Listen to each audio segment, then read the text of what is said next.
Dad, you gotta keep going. It's your chance to win the restricted singles plate, because no one else will be training. You mean the competition for old guys who aren't very good? Hey, no respect. Children these days. Maybe I'd respect you more if you washed your shirt. Right, that's it. You're going to join the Northcote Tennis Club today. No! I hate tennis. Welcome to the second week and fourth episode of On the Couch. We've had a late change of plan for the show, so we've brought forward what we were going to do in the next show and put it in this show. Which means those wanting to find out what the most controversial decision in the history of the Northcote Tennis Club is will have to wait to the next episode.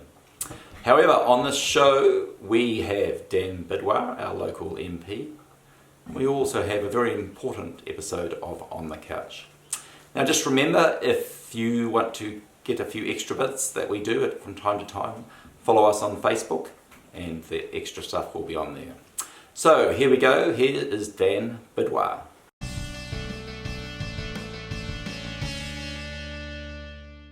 Okay folks, with me today is the Northcote MP, Dan Bidwar. Thanks for joining us, Dan. Thanks for having me, Andrew, and good to see you on this a little bit of an overcast Monday that we've got here today. So my first question, Dan, for you is, during the lockdown, are you going to get fitter or fatter? Well, I'm hoping to get fitter, but it's not easy. So I've got a really good regime every day now. My fiance and I go out for a daily jog, and that's kind of down Onewa Road, down to Little Shoal Bay, and then up through Birkenhead. And that's keeping me fit. But on the flip side, in between Netflix movies, I'm getting a bit of chocolate, and my fiance is cooking into me, and that's so on balance I'm hoping to lose weight, but who knows at this stage. Now there's one issue I really do want to address, and it's a strong rumour going around Birkenhead, which I want to know, is there any truth in the rumour that COVID-19 was introduced to help control traffic on Onewa Road? Well, it's nice to think that, but no, I mean, for anybody who's been on Onewa Road in the last couple of weeks, it's been remarkably quiet, and so much so that you can run on the road effectively and possibly not see any cars. And I certainly wanted to be that local MP that championed reducing congestion on that road, but Andrew, that's not what I had in mind for reducing congestion on Onewa Road. So look, that's proof that people are staying at home. That's good. That's proof that people are adhering to the rules. But certainly one day I do hope to see a lot more cars out there and buses, because you know that is progress in terms of people going to work, earning their incomes, and getting ahead. And right now I think there's going to be a bit of pain, a bit of short-term pain, and we just got to help people get through that in the next kind of few weeks of lockdown here. And then what are you doing being locked at home as an MP? What do you actually do during this time? Well, certainly I'm still employed. I mean, you know, the people of Northcote are the ones that keep me employed. And so I'm fielding a lot of questions either on my phone or by social media or via email from constituents that are quite rightly concerned or anxious about what's going on right now. So some of the queries I'm getting, of course, are small businesses that are worried about paying their bills. I'm getting quite a few concerns of staff being laid off or let go, or you know, reduced hours. I'm getting concerns from constituents that are currently overseas, whether it be for sporting reasons or just vacation, and they're stuck overseas at the moment because all the borders have closed.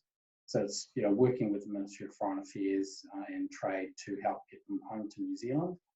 So mainly it's just actually trying to help constituents out at the moment. That's my job, that's what I'm paid to do, so that doesn't stop.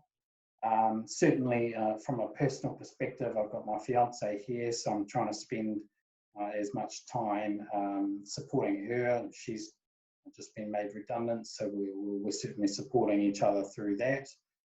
And she's cooking a bit more, Andrew, so it's quite exciting, getting a bit more home cooking, and and I'm cooking a bit more as well. So it's it's an equal gender status household that we're in.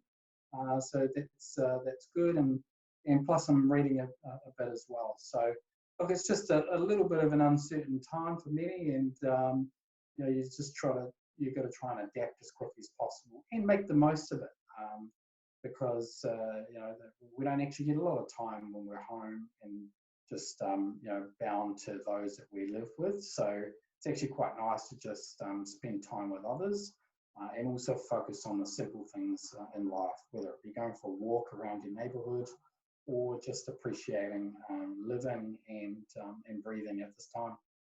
And I mean, you mentioned small business there, Dan. I think, moving forward, obviously that's one of the concerns for our area is the small town centres like Birkenhead and Northcote, and the potential for small businesses to survive in those areas in reality. And I think as this thing ends, a really important issue will be people's support of the local butcher, the local fruit shop, the local bread shop, the local cafes and restaurants.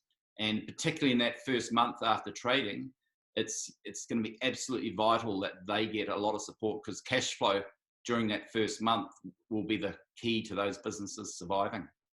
Yeah, and absolutely, Andrew. Our economy, when you think about it, has ground to a halt. Only essential services are in operation at this time, so supermarkets, people in the healthcare sector, logistics, transportation, major food producers, things like that. But we've got, the majority of our economy has ground to a halt. And the wage subsidies and things that the government's announced are helping, and that's positive. But the worry will be when we come out of lockdown, what that looks like and how businesses will survive going forward. And they've got to pay for all their staff, and they've got to pay for their rent and their ongoing costs as well. So, look, I just want to make a big plug to anybody who's listening out there to enjoy your lockdown and make sure you look after yourself and your family at this time. But when it finishes and when you're allowed to go and shop, please do go and support your local restaurants, your cafes, because these are the businesses that are the backbone of New Zealand's economy, and they're certainly the backbone of our community, whether it be the Birkenhead Village, whether it be Northcote Central, or whether it be Glenfield or Beach Haven. So get out there, support your local businesses, because they're going to need your support, because if they don't get our support, they will go bankrupt pretty quickly.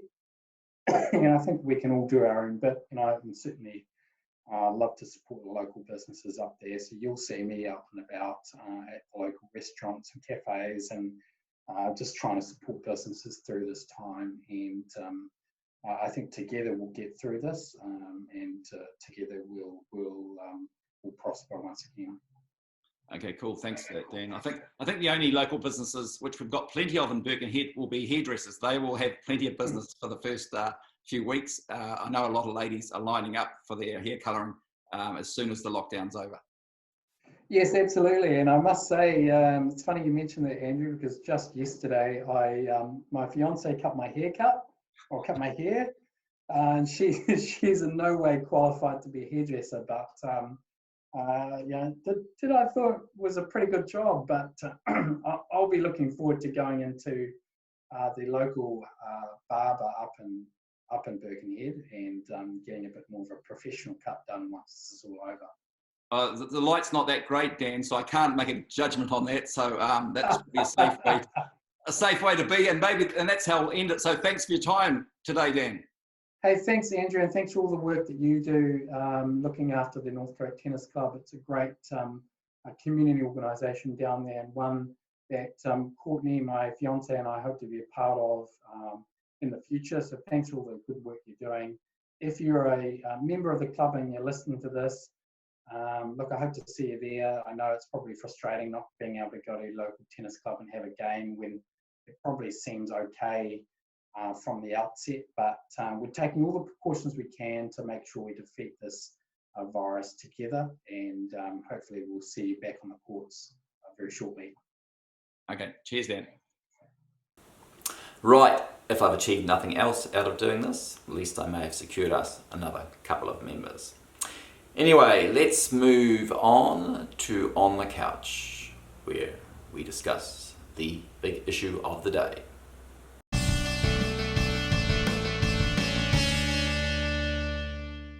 Welcome to On the Couch. Today's question, I believe, reflects the biggest issue facing women over the age of 40 in the current lockdown. And the question is, my hairdresser is closed and I can no longer get my hair coloured. What can I do? Here's a tip. Firstly, I recommend that you train the male or the children in your house to do the shopping. Make sure you give them a list, as you know if you don't give them a list, they'll buy everything you don't need. In this way, you won't actually need to leave the house. Secondly, I recommend that you consider changing your daily routine. Consider sleeping during the day and being awake at night time. You need to do this quickly, as the situation is likely to deteriorate significantly in the coming days. And finally, the lockdown is due to end around the 24th of April. However, we don't know this date for sure. I recommend you take out appointments with a hairdresser from the 24th for the following 2 weeks on each day. And that way, when the lockdown does end, you can get your hair done before you have to see anybody. Thanks for watching On the Couch. Okay, those who follow us on Facebook will have seen a snippet of that session of On the Couch last night.